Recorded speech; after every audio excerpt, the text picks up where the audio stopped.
Wendell, probably the last because he starts with W. Says, he gives the Kalam cosmological argument, which is premise 1, everything that begins to exist has a cause of its existence. Premise 2, the universe began to exist.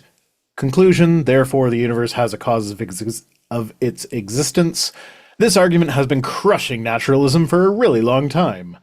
Like, not the argument by itself, buddy, because, like, all the argument gets you to is the universe had a cause. Yeah. Naturalism says the universe has a cause. The thing that actually makes waves with those arguments are people like William Lane Craig trying to adapt them and break them down for people to use. It's not the argument that is convincing, it's your predisposition for what the argument concludes. Yeah, well, and you're going from there. Cause. Cosmologists agree the universe had a cause, but Christian philosophers will be like, oh, well, the cause has to be timeless and spaceless and immaterial, and blah, and they put all these conditions on what the cause has to be in order to narrow that cause down to their preferred God, but they don't actually justify why those conditions exist. Like, why is it that in order to create space, you have to be spaceless? Why is it that in order to create time, you have to be timeless? Why is it that in order to create material, you have to be immaterial? More to the point, if you are immaterial, do you not exist? By definition, you don't exist in time, space, and you're not material. You don't exist. That's how those words work. But also, they'll use the energy of the universe, which, like, I know you add up all the positive and negative energy, it appears to be zero. So, like, the overall energy of the universe appears to be zero. But if you ignore that and say, like, oh yeah, it took a lot of energy to create the universe, so it would have taken something with immense power. It's like, no, we're going with opposites. You create time, you have to be timeless. You create space, you have to be spaceless. To create energy, you have to have no energy. Yeah, so, like, in order to have all I could create energy! In order to create all this power, you have to not have that power. So your God is powerless. Otherwise, the universe wouldn't exist. Like, that's the logic that you've set up with this argument. In order to be motivated, you need to have no motivation. Mm-hmm. Yeah, no, it's just one of those things where it's like they assume that it requires the opposite properties, but only the properties that they say. As soon as you actually, like, expand that out to other properties that God supposedly has, suddenly they don't like it anymore. I am generally willing. And this is just because this is my usual way of, like, going about stuff like this anyway. I am generally willing to just bite the bullet and go, okay, it was all of those things, but that thing wasn't God. Mm-hmm. If you can assert that it was God, I can assert that it wasn't God. I can assert that it was a thing, an event, anything, something immaterial. Cool. What's the cause? I don't know. Not God. It is something else. Neat. Like, I can just do that. It's not difficult to do. That doesn't crush naturalism. The universe still operates in accordance with the laws of physics. My favorite, though, are the people that they get to, like, oh, well, you can't get a universe from nothing. You're like, okay, so let's pull up the Stephen Hawking quote. How, like, because laws such as gravity exist, you can get the universe from nothing. And here's the math to back it up. It's in his published papers. I don't understand that shit. No, I'm not even gonna pretend to. He said because the law of gravity exists, a universe from nothing can happen. Like, oh, well, no, the law of gravity existed. That's not nothing. Like, okay, so we don't have the laws of physics then? No, we can't have the laws of physics. Like, okay, the law of physics that you're relying on to say we can't get something from nothing is the second law of thermodynamics. So if the laws of physics don't exist, then there's literally nothing stopping us from getting a universe from nothing. So see what you did there. You need the laws of physics to exist in order to say that, but if the laws of physics exist, then gravity is part of that, and the Stephen Hawking quote says that the universe can work. And he's a lot smarter than I am, so I'm going to take his word for it. But don't trust experts. Experts bad. Read one book. Just read one book. One book only. I'm in the middle of reading Lord of the Rings because I watched the movies, and now I'm like, I want to read the books again. Read one book. Just one book. And, I mean, this might come as a surprise to you, but turns out J.R.R. Tolkien, pretty good author. No. I'm reading it. I'm like, I wish they found a way to work this into the movie because this is so good. The guy who changed the entire idea of how we see races of fantasy beings like elves and orcs to almost predominantly be his vision of those for damn near a century after he wrote. Pretty good author. Wild. Had some problematic ideas. Yes, I will not deny that. But he's still a damn good author. Yeah, I'm past the point in my life where I feel like I have to qualify that every time I enjoy a book. Yeah, he was writing in what, 1940s? If I'm reading so like what is it? I have the compiled works of H.P. Lovecraft. And as I was reading them, I'm just like, man, there's some of these stories are kind of weird. Some of these takes are kind of fucking yikes. At the same time, I am so tired of qualifying something that everybody who's existed on the internet knows Just already. don't Google what his cat's name was. Just don't Google what his cat's name was. And whenever he brings up a shaman, don't ask why they are all like stereotypically Creole and always black and always like doing dark magic. Never think about any of that. I've been going through the Lord of the Rings audiobooks. Andy Serkis does an amazing job. Of course he does an amazing job. He's Andy fucking Serkis. I'll need to listen to the audiobooks for it at some point. I don't do the audiobooks. I just read them. I don't know why, but for me, Lord of the Rings, the audiobooks just is like I can't. And I'm an audiobook nerd. I will listen to an audiobook and then be one of those people that's like, I read that book. Like Andy Weir's what's the book that he did? God damn it. I can think of the plot points. It's like the guy Project Hail Mary. Fucking amazing book. Not The Martian. Yeah, Martian was a good book too, but Project Hail Mary, one of my favorite books. Listen to it on the audiobook. Never read it. I will still tell you I read the book. It's fucking amazing. Great book. But yeah, no, for some reason, Lord of the Rings, I have to read it. I finally finished, I've been reading it for years now, The Orphan's Tales by Catherine Valente. It's 2 books. They're fairly long, not long enough that I should have taken multiple years to read them, but I have 5 kids. Give me a break.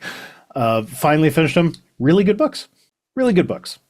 I'm not almost done. I'm in the latter half of the reread of the Dresden Files, so Saki can be caught up because the new book is out and we haven't had a chance to read it yet. But also, Slaughterhouse 5 is a good one. Douglas Adams as well. Douglas Adams, those ones, I will say do the audiobooks and read them yourself because they're 2 very different experiences, even with the same text on the page, but they're both great. You know what's a funny book series to read? Funny not in like funny haha, but just kind of ironic. The Halo books.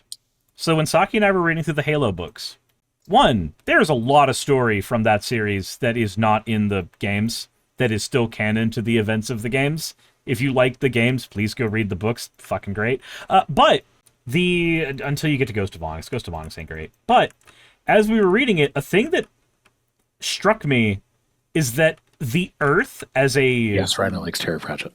The Earth as a, like, place is fascist. In the Halo series, Earth is fascist. They are a totalitarian government.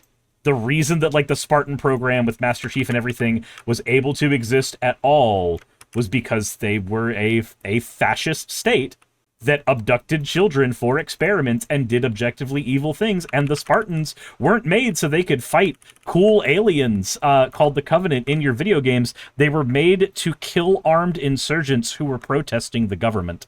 They're not they're not the good guys. They're just the only guys that are left. Is what the Halo series is about. And Doremo 10 says every version of Hitchhikers is different, often in big ways. So Hitchhikers gave me... I've always been kind of a book snob, where like if there's a book and a movie, and I've read the book, I always, the book is better than the movie. Oh, the book is so much better than the movie. The movie couldn't possibly capture blah, blah, blah, blah. Like that was me. Then I got to the Hitchhiker series, and I read the books, and I watched the BBC TV series, because the movie with Martin Freeman, love Martin Freeman, don't like that movie. But like, turns out Douglas Adams was he was the writer of that movie, so like you can't say that the author's intention was messed up or whatever.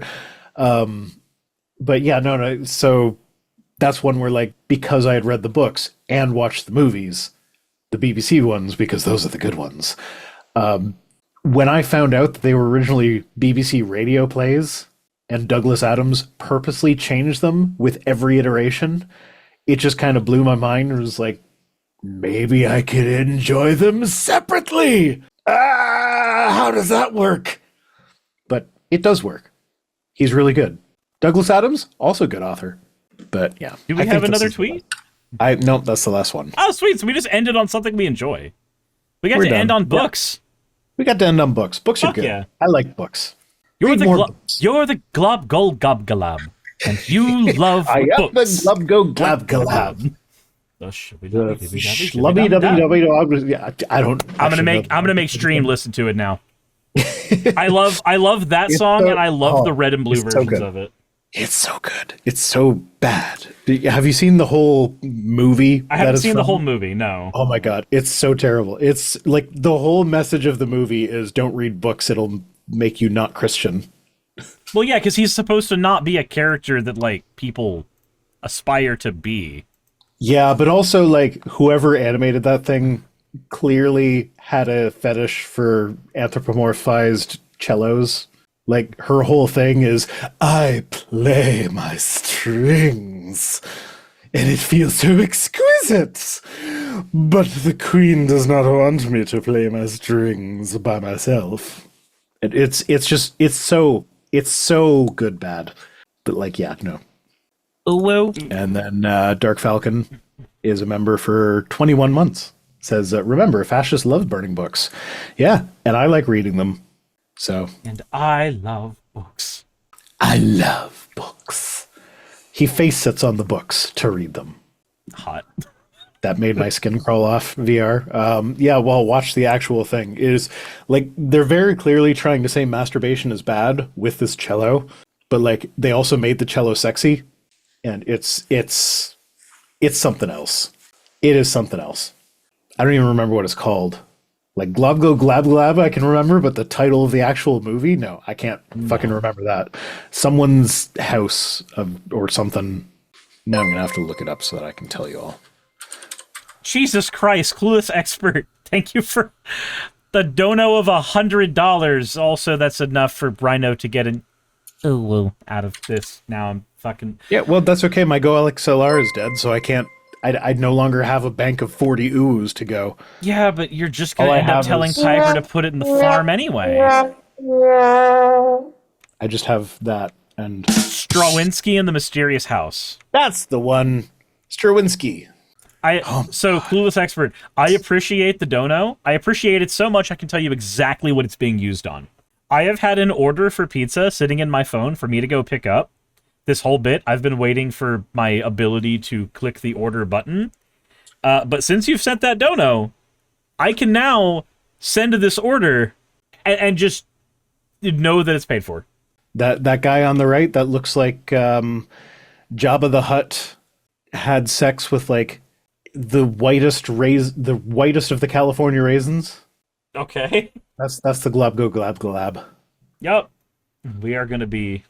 I You're gonna am be the watching. Globglogabgalab, the shwibby-dubby-dubby-flap-flab. I am You the see- yeast of thoughts and minds. What does that even mean? He's the yeast of thoughts and minds. He's the yeast of thoughts and minds. What is that? What does I that think it's mean? because it makes them expand, like bread. Makes them grow? Yeast makes bread grow. But it's the bad thing. But right, because he wants you to think that No, he's good. Yeast is a type of fungus, so maybe it's a fungal infection. I don't think that it's that deep. You don't think that the Globglogabgalab that face sits on books to read them in Straczynski and the Mysterious No, House? I don't think he can Is get that that deep? I don't think he can get that deep. I think he hasn't seen it in years, actually. Okay. Okay. Well, that's it for tonight. We're gonna end on we were gonna end on books, but now we're ending on the Globglogabgalab, which Cirrus is gonna make you listen to those songs. So Oh, I guess I'll absolutely. leave Cirrus's channel. So yeah, stick around for that. But yeah, I'm done. Bye. Fuck off. Fuck. Hey, fuck. Bye. Shwibby dibby dubby dibby shwibby top tab. I'll see you later, man. Bye. Hey, you made it to the end. I want to give an extra thanks to the patrons who allow me to do this full time. I want to thank Aaron Rail, Astral, Britzkrieg, Jemshin, Poundini, Red Joker, Victoria, Jonas, Craig, Tarika, Fireshard, Smiling GM, John, Dren Hadamada, Creeper, Sagitta, you know I'm not saying that last part, Valis of Sereth, Ottoman Angel, Rooster Rachel, and Fire Panda, who are all my $20 and up patrons.